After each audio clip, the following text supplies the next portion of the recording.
오늘은 하나님의 주권이라는 제목으로 말씀의 은혜를 나누기를 원합니다. 마태복음 10장 29절에 예수님께서 이렇게 말씀하셨습니다. 참새 2마리가 한 아사리온에 팔리지 않느냐? 동전 한 입에 참새 2마리니까 굉장히 값어치가 적은 것이죠.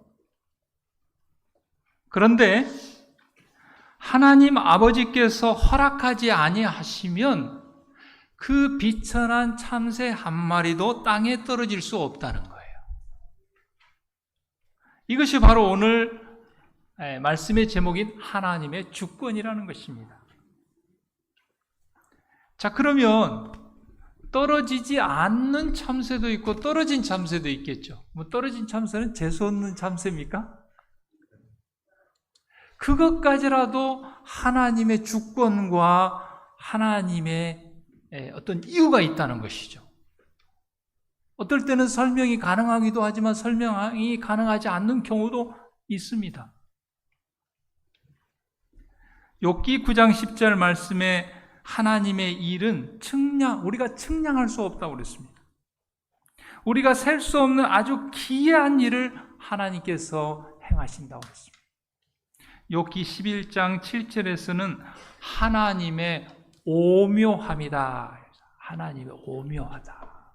하나님의 오묘함이라는 거 어때요? 우리가 상상할 수도 없고 생각할 수도 없고 측량할 수도 없는 방법이라는 것이죠. 어찌 능히 측량하며 전능자를 어찌 능히 완전히 알겠느냐. 우리가 아무리 지력이 뛰어나고 똑똑하고 평생을 연구한다 할지라도 하나님을 완전히 알 수 없습니다. 만약에 우리가 하나님을 완전히 알 수 있다면 하나님은 하나님이 될 수가 없는 거예요.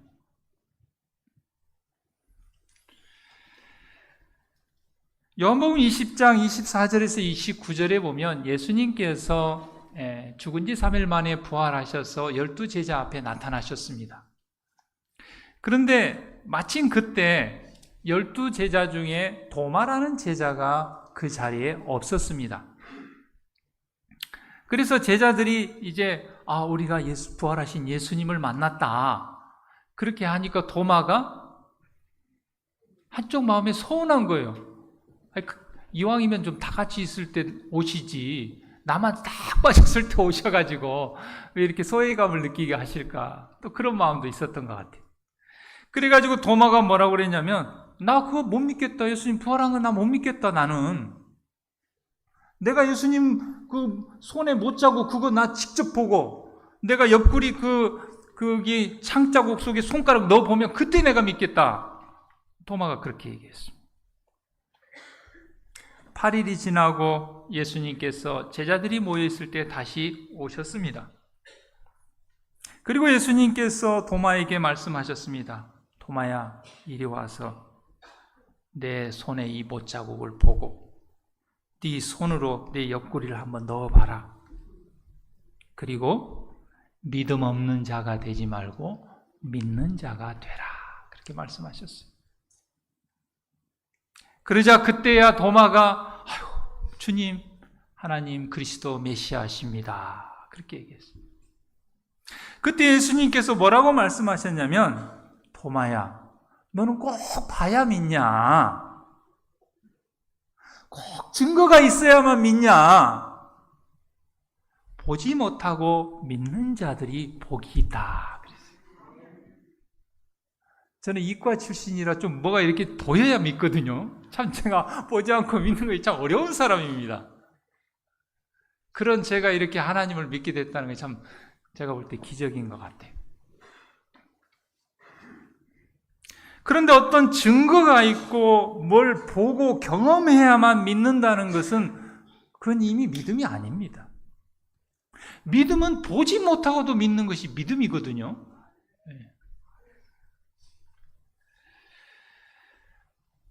박윤진이라는 사람이 쓴 책에 이런 말이 있습니다. 우리가 믿는다는 것은 뭐냐?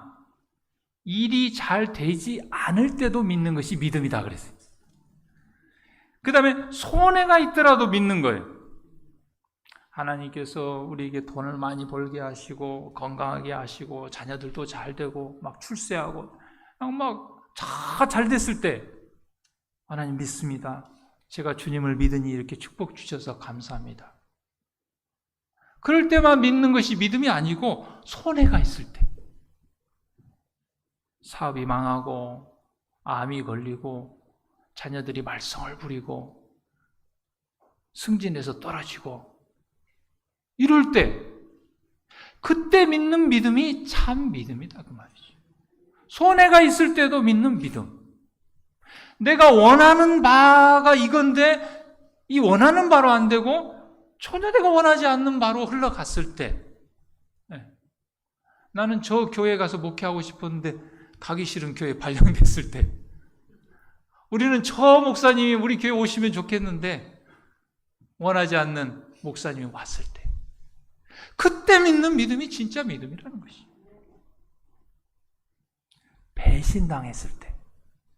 배신당했을 때 그때 믿는 것. 이해득실에 연연하지 않는 것. 그것이 바로 믿음이고 그것이 바로 하나님의 주권을 인정하는 것이라는 것입니다. 우리가 잘 알잖아요. 세옹지마, 세옹이의 말. 그 당시에 말은 오늘날 차 한 대 아닙니까? 하루아침에 말이 도망갔어요. 요즘 차 뭐 몇천만 원 하잖아요. 몇천만 원 손해봤어요. 그럴 때 어떻습니까? 아니 내가 하나님을 잘 믿었는데 하루아침에 5천만 원짜리 차가 없어져 버렸어요. 그런데 그 다음 날 한 마리 말을 또 데려왔어요. 짝을 데려왔어. 2마리가 됐어요. 그러면 믿음이 생깁니까? 근데 새로 들어온 말을 타다가 아들이 떨어져가지고 다리가 부러져 버렸어요. 아유, 차라리 말을 잃어버리는 게 낫지. 괜히 말 한 마리 더 얻었다가 새로운 말 타다가 아들 다리가 부러져 버렸네. 그런데 나라에 전쟁이 나가지고 젊은 사람들이 다 전쟁터에 가서 죽게 됐는데 그 아들은 다리가 부러져서 전쟁터에 나가서 죽지 않았다는 것이죠. 그래서 우리가 시비에 따라 잘 되고 못 되고에 따라서 우리의 믿음이 흔들리거나 하나님이 계시다면 왜 이렇게 될까? 잘 되면 하나님이 계시니까 복을 주셔서 이렇게 잘 됐지. 잘못되면 하나님이 계시기나 한가? 그것은 하나님의 주권을 인정하는 믿음이라고 할 수가 없는 것입니다. 마태복음 6장 13절에 예수님께서 우리에게 기도에 대해서 가르쳐 주시면서 이렇게 말씀하셨습니다. 하나님, 우리를 시험에 들게 하지 마옵시고 다만 악에서 구하옵소서 하고 이렇게 매일매일 하나님께 기도하라는 것입니다. 자, 시험이라는 것은 우리가 죄를 짓도록 유인하는 것이 시험입니다. 그런데 이 시험은 하나님께로부터 오는 것이 아닙니다. 시험은 2가지 길을 통해서 오는데 첫째는 사단으로부터 옵니다. 두 번째는 우리 마음속에 있는 악에서부터 옵니다. 그래서 야고보서 1장 13절에 하나님께서 말씀하시기를 사람이 시험을 받을 때에 내가 하나님께 시험을 받는다고 말하지 말라 그랬어요. 하나님 얼마나 억울하시겠어요. 하나님이 시험도 안 줬는데 내가 지난 안식일에 휴가 가느라고 교회 안 왔더니 하나님께서 시험을 주셔가지고 그냥 차가 교통사고가 나게 했다. 얼마나 하나님 억울하시겠어요. 하나님께서 그렇게 하신 것이 아닌데. 하나님은 악에게 시험을 받지도 아니하시고 친히 아무도 뭐하지 않으신다? 시험하지 않는다. 그렇게 말씀하셨습니다. 그러므로 오늘 말씀을 듣는 여러분들은 야고보서 1장 13절 말씀을 생각하시면서 이 시간 이후로는 하나님께서 시험하셨다 하는 말을 하지 않게 되기를 바랍니다. 그 시험은 어디서 왔다? 사단으로부터 왔거나 혹은 우리 마음속에 있는 악으로부터 왔다 하는 것입니다. 그래서 하나님께서 욥기를 우리에게 주셨습니다. 욥기 1장 1절에 보면 우스라는 땅에, 이거 실제 있었던 얘기예요. 전설이 아니에요. 지어낸 이야기가 아닙니다. 우스라는 땅에 욥이라는 사람이 있었는데 그 사람은 순전하고 정직하고 하나님을 경외하며 악에서 떠난 자였다 그랬습니다. 자, 그런데 어느 날 하늘 회의에 사단이 왔습니다. 하나님께서도 자랑하고 싶으셨어요. 너 세상 두루 다녔다는데 우스 땅 욥 봤냐? 나는 욥만 생각하면 너무 기쁘다. 하나님을 경외하고 정직하고 순진하고 순전하고 악에서 떠난 욥. 그러니까 사단이 뭐라고 그래요? 아이고 하나님께서 잘되게 해주시고 복 주시니까 욥이 하나님 믿지. 불행하게 해보세요. 당장 하나님 욕하고 하나님 떠날 거예요. 그런 것입니다. 하나님의 이 품성에 대해서 도전한 것이죠. 그럴 때 하나님은 사랑의 하나님이기 때문에 그걸 무시할 수 없어요. 그래. 그렇다면 네가 욥을 시험하되 몸은 건들지 마라 이렇게 얘기했습니다. 그래서 여러분 어떻게 됐습니까? 사단이 욥의 재산을 다 빼앗고 하루아침에 자녀들을 다 죽임을 당했습니다. 욥의 시험은 누가 줬습니까? 사단이.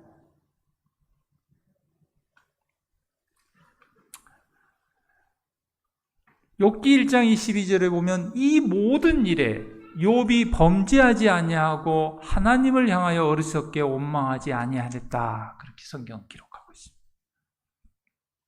어느 날 또 사단이 하나님 앞에 나왔습니다. 하나님께서 그랬습니다. 너 왜 괜히 욥을 너 그렇게 해가지고 이렇게 나를 격동시켜가지고 이렇게 까닭 없이 욥을 힘들게 했냐? 여전히 욥은 순전하고 믿음을 굳게 지키지 않냐? 내가 처음에 했던 말이 맞지 않느냐? 그렇게 하니까 사단이 아이고 하나님 자기 몸에 손을 대봐서 자기가 아파봐야지 그 정도는 안 되고요. 한번 몸을 좀 건드려 보면 좋겠습니다. 오케이 좋다. 생명만은 건들지 말라.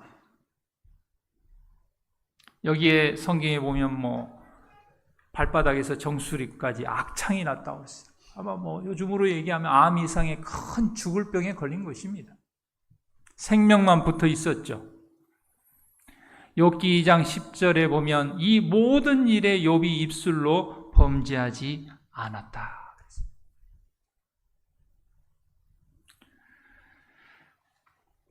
원수 사단은요, 우리를 죄 가운데 빠뜨리게 합니다. 시험을 통해서. 그리고는 욥이 우리를 죄에 빠뜨리는 이유가 있어요. 하나님의 자녀, 하나님을 믿는 우리들을 죄에 빠뜨려서 온 우주 앞에서 하나님을 비난하고 고소하기 위해서 그렇게 하는 것입니다.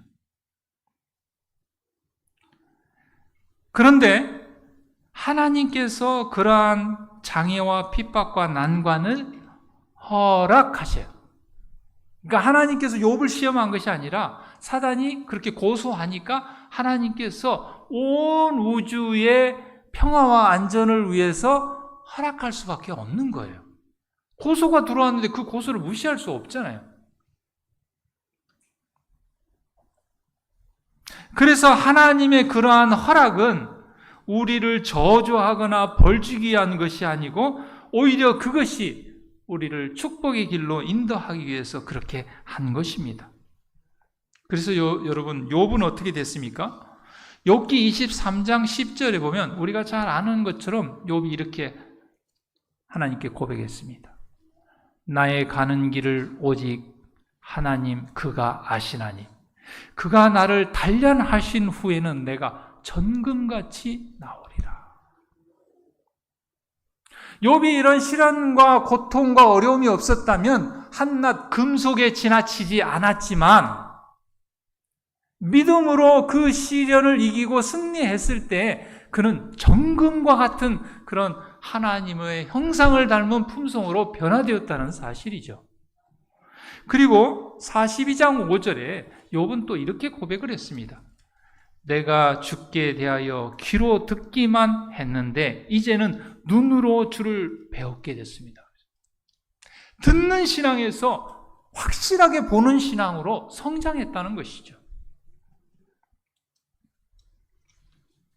그래서 우리가 시험을 대항하고 시험을 용감하게 견디고 그 시련을 이겼을 때 하나님께서는 우리에게 새로운 경험을 주시고 우리의 품성을 하나님의 형상으로 변화시키는 욥과 같은 일들을 하시는 것입니다. 그러므로 우리가 이해되지 않고 하나님의 설명이 없다 할지라도 하나님의 주권을 믿고 믿음으로 받아들이고 이기고 승리하게 되기를 바랍니다. 우리 자신의 악한 마음의 욕망이 이끄는 대로 가지 않도록 해달라는 것이 바로 이 기도입니다. 하나님, 시험에 들게 하지 마옵소서. 이 말은 뭐예요? 나의 악한 마음의 욕망이 이끄는 대로 가지 않도록 하나님 도와주세요. 우리도 모르는 사람이 어때요?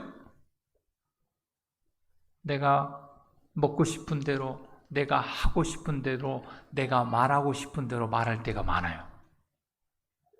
하나님은 허락하지 않았는데. 저부터도 그런 것 같아요. 그래서 왜 그 말을 왜 했을까? 그때는 그 말이 시원해. 저 사람 좀 미웠는데 기회가 됐으니까 양종 한마디 탁 해가지고 시원한 것 같아. 뒤돌아서서 기도하고 말씀 보면서 생각하면 부질없는 말을 했구나. 왜 그 부질없는 말을 해서 그 사람의 마음을 상하게 하고 하나님이 기뻐하지 않는 왜 그 일을 왜 했을까? 그것이 바로 우리 안에 있는 악한 마음의 욕망이 이끄는 대로 간 거예요. 왜요? 아침에 하나님 시험에 들게 하지 마옵소서. 악한 마음의 욕망이 이끈 대로 가지 않도록 도와주소서. 그렇게 기도하지 않은 거예요. 너무 바쁘다 보니까.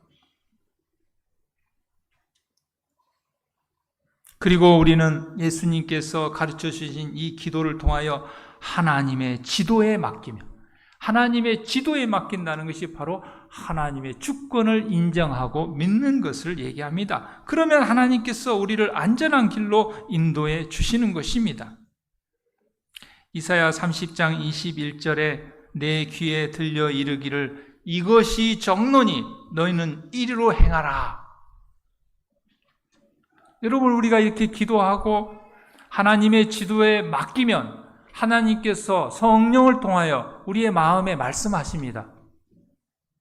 너 그리 가지 말고 이리로 가.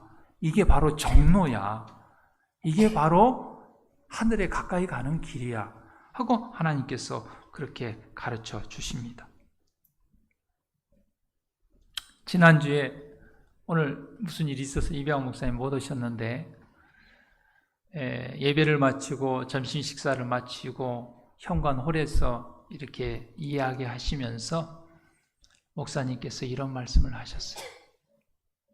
우리 그리스도인에게 있어서 암은 축복이다. 암이 축복이다.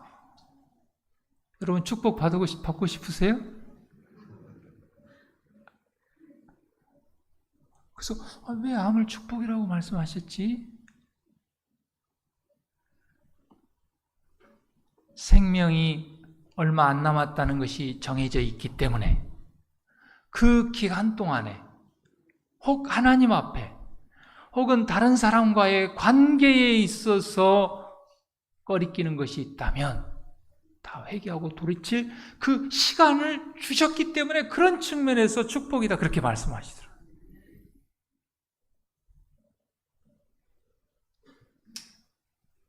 그래서 우리 이상배 장로님께서도 참 어려움 중에 있지만 우리 목사님께 어떤 분에 대한 전화번호를 물어보셔서 내가 생명이 있는 동안에 그와의 관계를 회복해야겠다.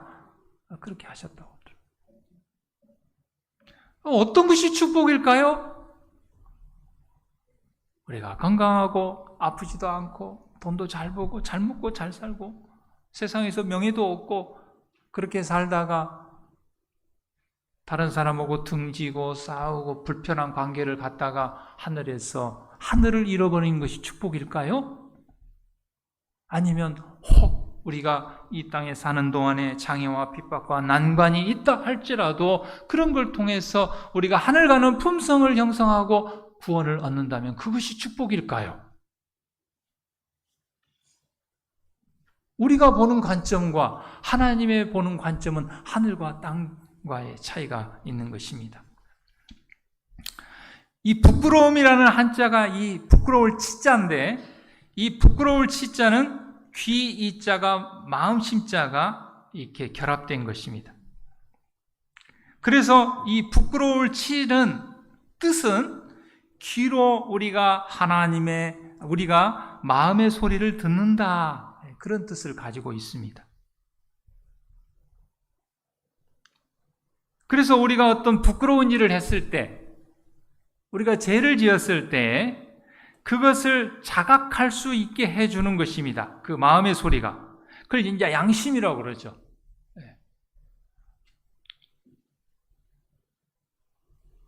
그랬을 때 우리는 우리의 잘못을 반성하고 고치는 그런 용기가 우리에게 필요한 것입니다.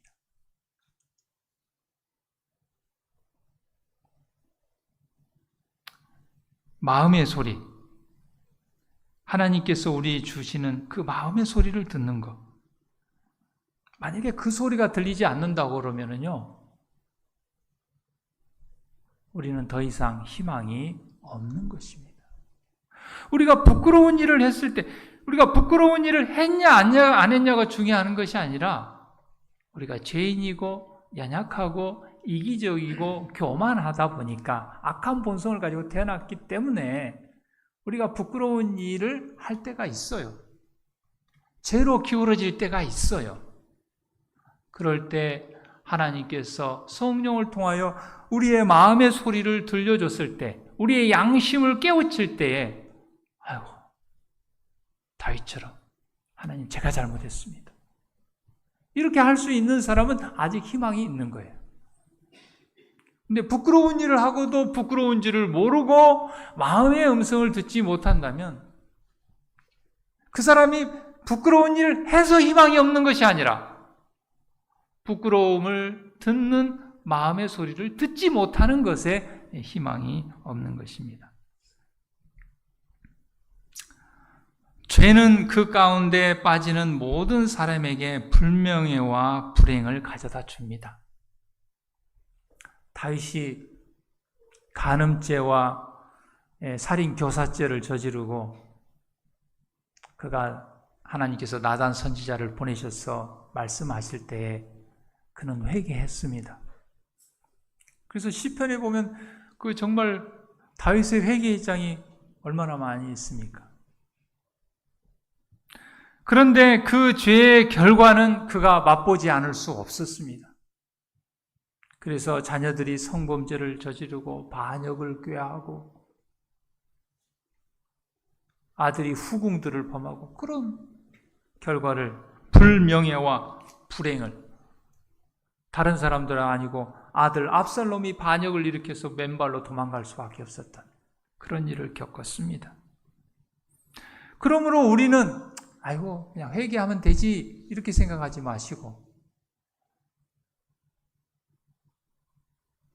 우리의 힘이 미치는 한 사단이 우리에게 접근할 수 있는 통로를 모두 막아야 한다 하는 것입니다. 이번에 지하철역에서 그 묻지마 살인을 저질렀던 그 부분에 대해서 논란이 많죠.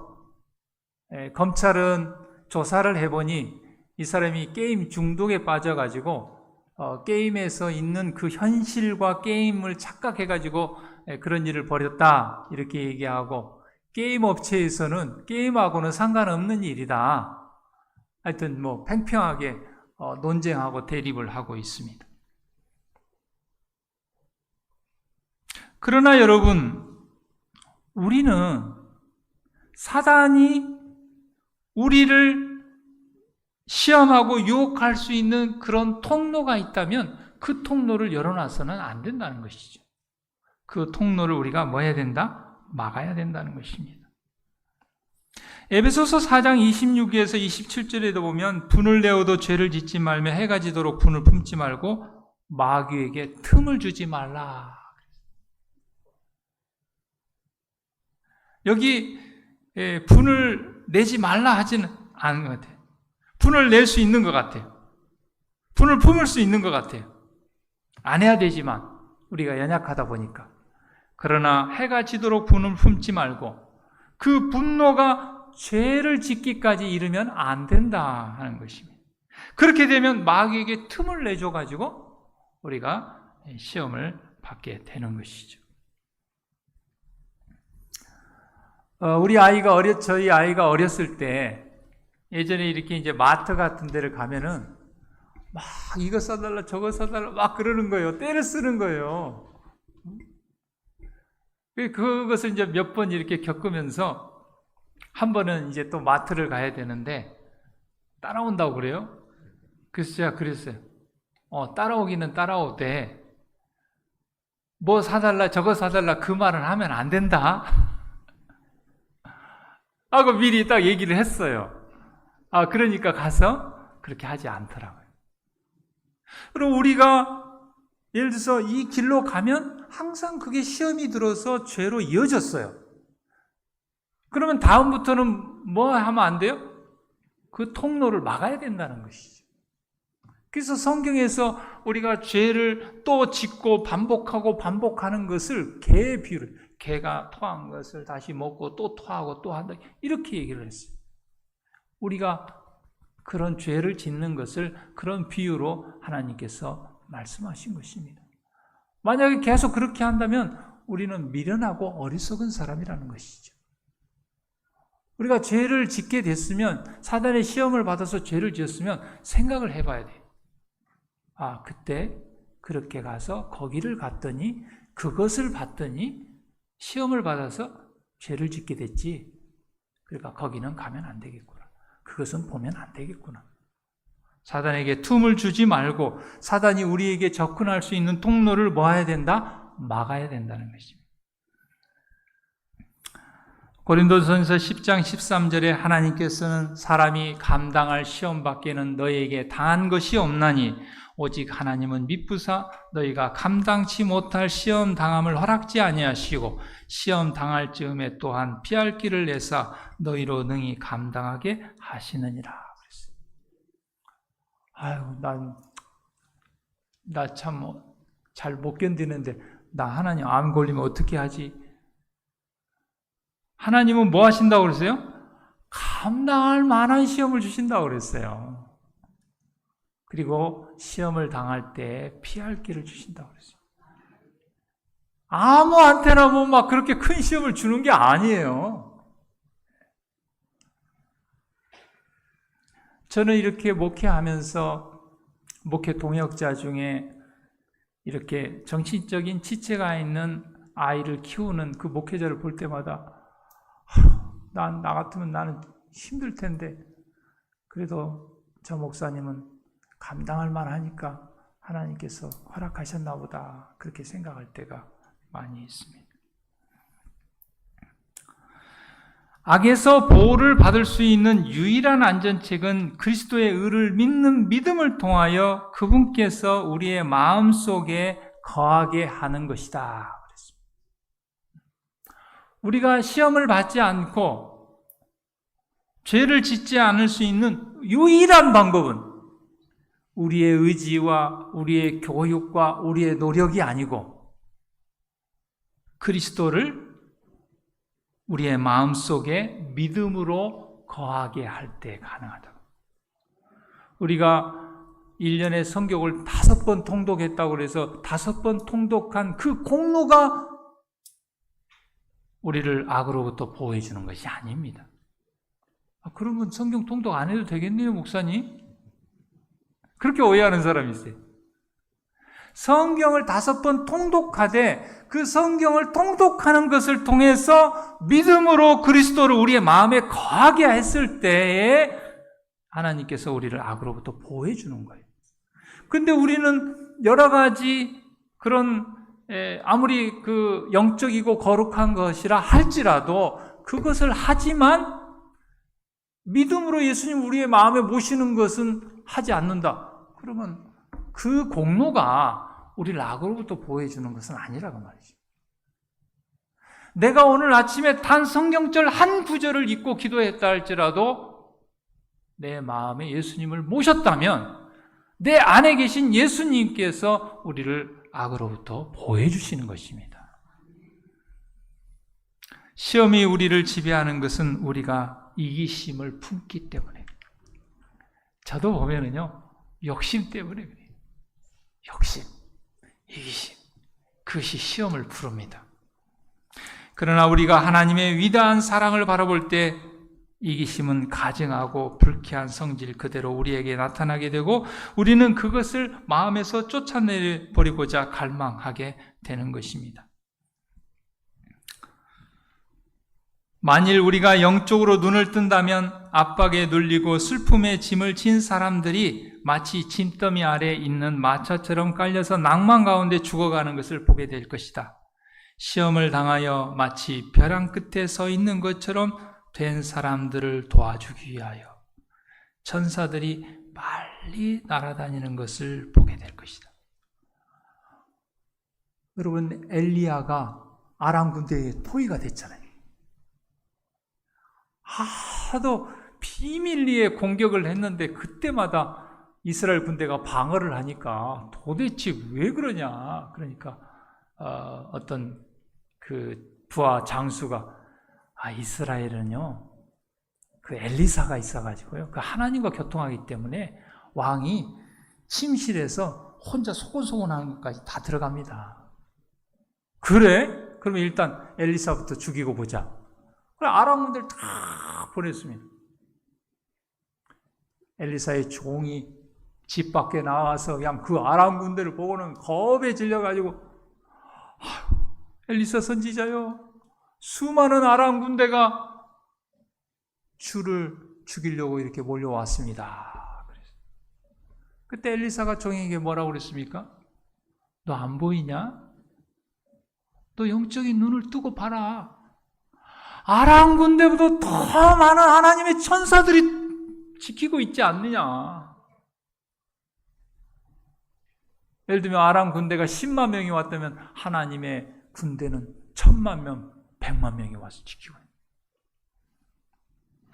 만일 우리가 영적으로 눈을 뜬다면 우리가 마치 벼랑 끝에서 시험을 받고 있을 때 우리를 도와주기 위해서 빠르게 왕래하는 그 천사들을 우리가 믿음의 눈으로 보게 될 것이라고 말씀하십니다. 히브리서 1장 14절에는 모든 천사들은 섬기는 영으로 구원을 받을 상속자들을 위하여 섬기라고 보내심이 아니냐. 천사들은 하나님께서 부르는 영들이에요. 다니엘이 금식하며 무릎 꿇어 기도할 때 가브리엘 너 뭐하고 있느냐? 빨리 다니엘에게 가라. 순식간에 그 천사가 다니엘에게 갔습니다. 하나님께서는 우리가 무릎을 꿇기도 전에 천사를 우리에게 보내주십니다. 하나님이 계시고 사단이 있는 것처럼 악한 천사가 있는 것처럼 선한 천사들이 있습니다.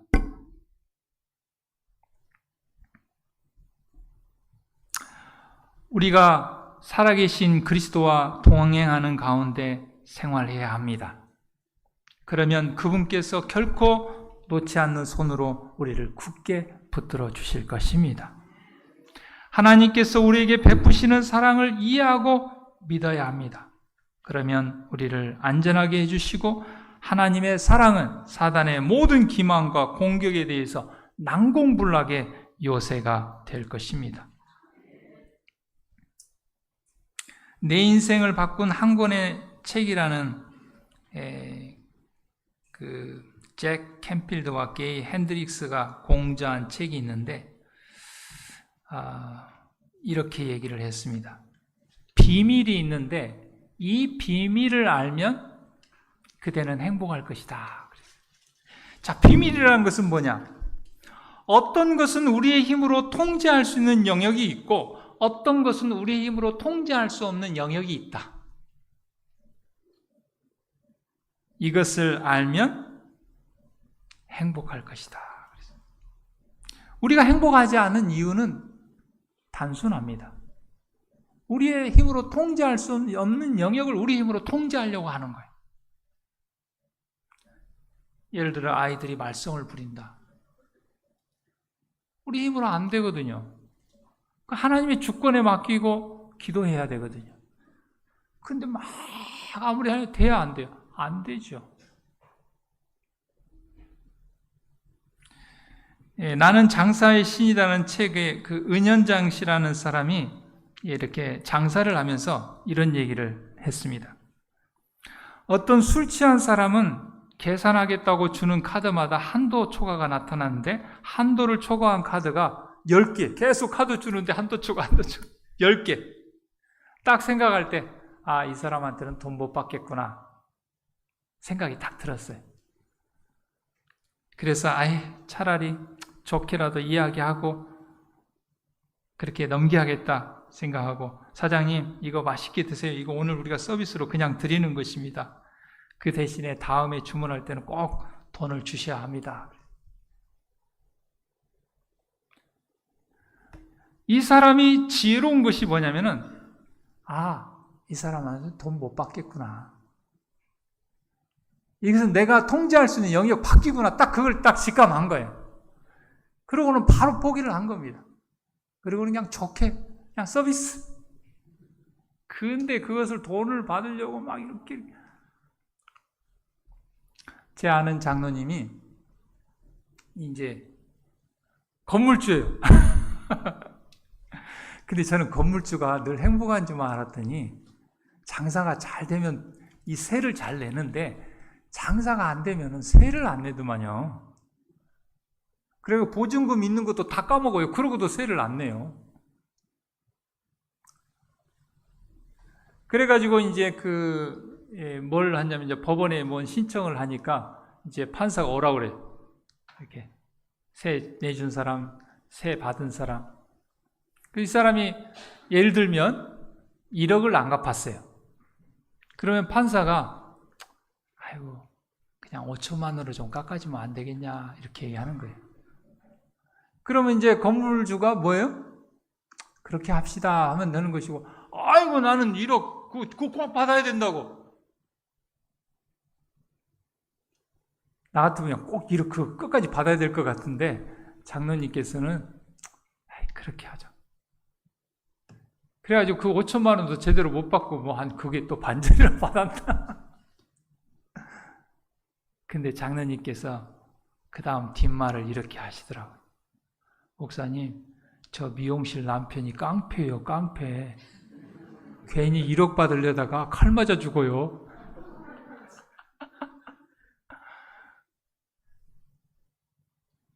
잘못하면 우리의 욕심이 더 큰 화를 부르는 거예요. 그래서 사람들은 손해를 안 보려고 하는데 어떨 때는 손해보는 것이 유익이 될 수도 있어요. 근데 우리 그걸 몰라요.